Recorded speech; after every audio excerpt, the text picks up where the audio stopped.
The beginner, excited to show off the view from their hotel room, doesn't realize that although really impressive in real life, that may not transfer directly to video.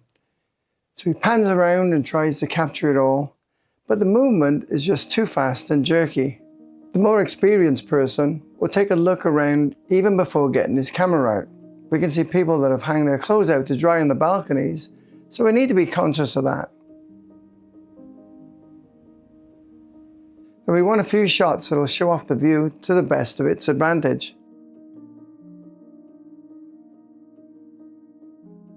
Here we look up into the palms by placing the pocket on a small carrying case on the grass, looking up. The palms are moving in the wind, so there's no need for a lot of camera movement. Place the pocket high on a selfie stick and set it at 4K 60 frames per second. Use single point focus beyond the palms to stop the camera jumping to different focus objects as they pass by. Stand with your feet apart and shooting at 4K 60, move your body from side to side for smooth panning shots.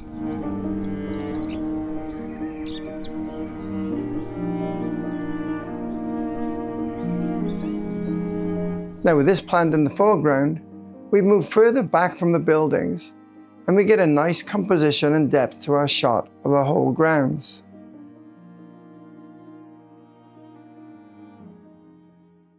Now the beginner chooses the height of the midday sun to capture the view on the pier.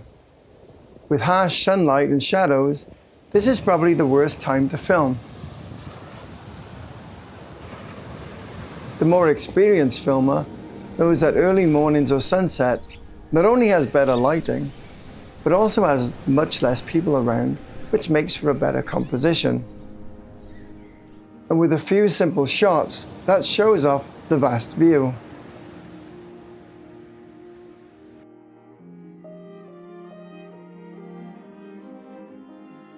The beginner can get easily distracted and tends not to think how their finished video will blend together.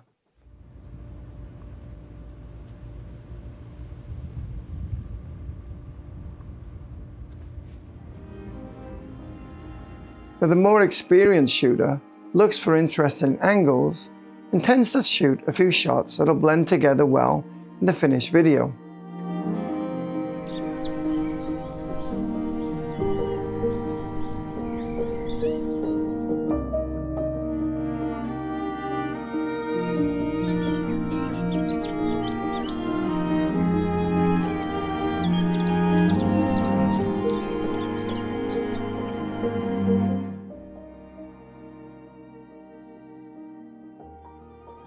This is a very simple but powerful transition.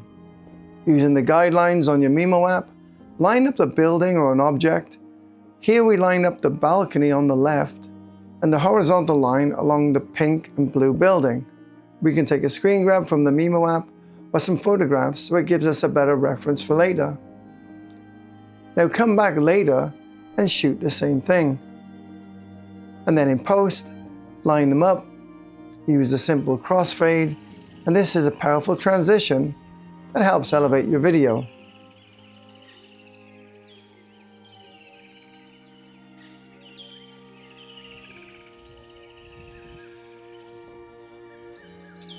Let's clear up this 180-degree shutter rule.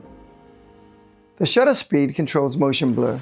If you're filming on a bright day and you don't have an ND filter with you, the shutter will increase to make sure that exposure looks good. That's its job. The shutter in this example is 1/5000. And there isn't a lot of movement in the scene. We have some people walking and some waves, but it still looks perfectly normal. Next we have an ND filter, so we can set the shutter to a fixed value of 1/60 because we're shooting at 30 frames per second. Again, it looks normal. Here we see them side by side, and on the left, we're breaking that 180-degree shutter rule. So what's my point? So if you don't have a lot of movement, like animals running, or birds flying, or cars moving in the scene, then you can break the 180-degree shutter rule without an issue.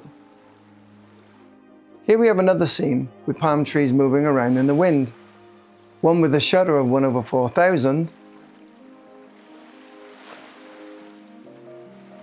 and the other following the 180-degree shutter rule at 1/60 because we're using an ND filter. But we don't have a lot of movement, so can you see a big difference? But now if you do have a lot of movement in your scene, then you should follow a fixed shutter rule and set the speed to 180-degree shutter. So if you have 30 frames per second, set the shutter to 1/60, and this will give you a natural motion blur. Watch this. But exposure controls brightness, and shutter speed controls motion. In this clip, the shutter is in full auto mode and very high to adjust the exposure correctly for a bright day. Now if we pause the clip, we see that the birds have very little motion blur, which can make footage look jittery. Next, let's do the same again with a fixed shutter speed. And if we pause it again, we see that the birds now have more motion blur. Now you may not realize this, but due to this motion blur, your eyes and brain see this as more natural movement.